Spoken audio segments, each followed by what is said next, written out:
अस्सलाम वालेकुम, it's me Mohammad Afaq Khan. Recently Malala Yousafzai की तस्वीर एक बहुत ही इंटरनेशनल मैगजीन के फ्रंट पेज पर छपी, जिसको देखने के बाद लिबरल्स खुशी से पागल हो गए और कहने लगे कि ये जो मजहबी तिबका है, ये जो तंग नजर पाकिस्तानी है, जिस मलाला के खिलाफ ये लोग नफरत फैलाया करते थे, उस मलाला ने पाकिस्तान का नाम रोशन कर दिया और इतने बड़े मैगजीन की फ्रंट पर उसकी तस्वीर छपी। अब वो पढ़े लिखे जाहिल ये बात तो भूल ही गए कि जब किसी की तस्वीर छपती है तो साथ में इंटरव्यू भी छपता है। वो कोई फेसबुक तो नहीं है कि सिर्फ तस्वीर लगा दी।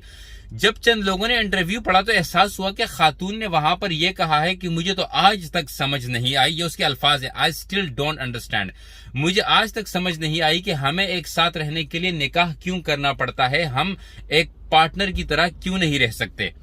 जब ये बात सोशल मीडिया पर गर्दिश करने लगी तो फिर लिबरल्स दिफा में ये कहने लगे कि भाई कैसे पाकिस्तानी हो तुम लोग। पूरा इंटरव्यू पढ़ो, पूरे इंटरव्यू में उसने ये कहा है कि मुझे समझ नहीं आती कि निकाह क्यों करते हैं और पार्टनर्स की तरह रहना चाहिए, लेकिन मेरी अम्मी इस बात के खिलाफ है और मेरी सोच बदलती जा रही है।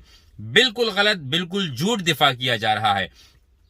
ये जो बात उसने कही है कि मेरी सोच बदलती जा रही है, ये इसने कही है कि पहले मेरी सोच थी कि मैं शादी नहीं करूंगी, लेकिन अभी मेरी सोच बदलती जा रही है। लेकिन उसने ये अल्फाज पर अभी भी कायम है। आप अगर वो इंटरव्यू पढ़े और इंग्लिश समझ आती हो तो उसमें ये लिखा हुआ है, I still do not understand. मुझे अब तक ये बात समझ नहीं आई कि हमें शादी क्यों करनी पड़ती है, हम एक साथ एज अ पार्टनर तो रह सकते हैं।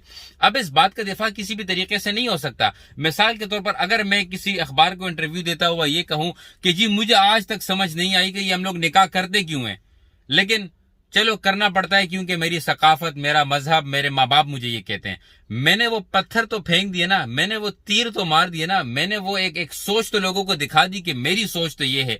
लोगों को मलाला के माँ बाप से कोई लेना देना नहीं है, लोगों को मलाला से इसलिए लेना देना है कि वो पाकिस्तान के नाम पर उसने जो नोबेल प्राइज जीता वो पाकिस्तानी एज अ पाकिस्तानी पहचानी जाती है।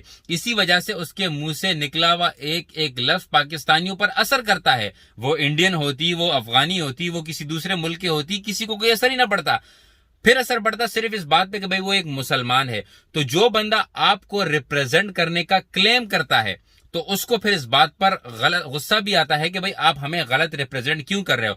मैं हमेशा से एक मिसाल देता हूं, एक बंदा हमेशा पाकिस्तान का झंडा लहराए, पाकिस्तान के रंग की टोपी पहने, कहे कि मैं पाकिस्तानी हूं और वो हर वो काम करे जो पाकिस्तान के खिलाफ होता हो, तो लोग कहेंगे कि भाई या तो ये काम छोड़ दो या खुद को पाकिस्तानी कहना छोड़ दो। इसी तरीके से ये लोग जो मलाला के खिलाफ है, जरूरी नहीं कि वो सिर्फ नफरत की बुनियाद पर खिलाफ है, ये बाकायदा उसने बात कही है और हर मुसलमान का, हर पाकिस्तानी के गैरत का ये तकाजा है कि इसके खिलाफ बात करे।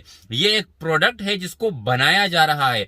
आप लोग समझे या ना समझे, पाकिस्तान में कितनी औरतों को मारा जाता है, कितनी बच्चियों का कत्लेआम होता है, कौन कत्लेआम करता है, कितने लोगों को इंडिया ने मारा, कितने लोगों को ड्रोन के जरिए अमेरिका ने मारा, कितने लोगों को इंटरनेशनल फोर्सेस ने मारा, कितनी मासूम बच्चियां फलस्तीन में शहीद होती जा रही हैं, कितनी मासूम बच्चियों का कश्मीर में रेप हुआ है, उनको टैंकों के साथ उड़ा दिया गया है।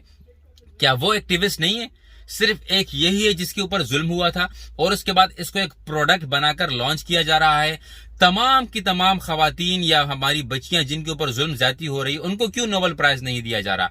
आप जरा ये जो नोबेल पीस प्राइज दिया जाता है ना, इसकी जरा तारीख पढ़ें कि किस किस तरह के लोगों को दिया गया है। नोबेल पीस प्राइज को नोबेल पीस प्राइज कहा क्यों जाता है, किस बंदे के नाम से ये अवार्ड मुंसलिक है, तारीख तो पढ़ें, आपको पता लग जाएगा कि नोबेल पीस के साथ पीस नाम का अमन नाम की तो कोई चीज शामिल ही नहीं है।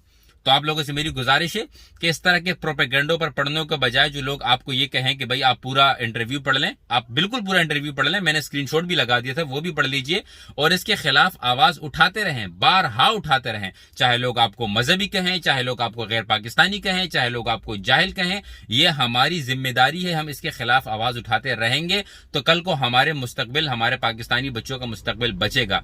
वरना इस तरह के प्रोडक्ट लॉन्च किए जाएंगे, हमारा मजहब, हमारी सकाफत, सब कुछ छीन लिया जाएगा। और यहां पर जिम्मेदारी सिर्फ मजहबी तबके की नहीं, जिम्मेदारी सिर्फ आम लोगों की नहीं, बल्कि तमाम के तमाम जो हमारे सेलिब्रिटीज हैं उनकी भी जिम्मेदारी बनती है कि इसके खिलाफ आवाज उठाएं, चाहे वो एक्टर्स हों, एक्ट्रेसेस हों, मॉडल्स हों, सिंगर्स हों।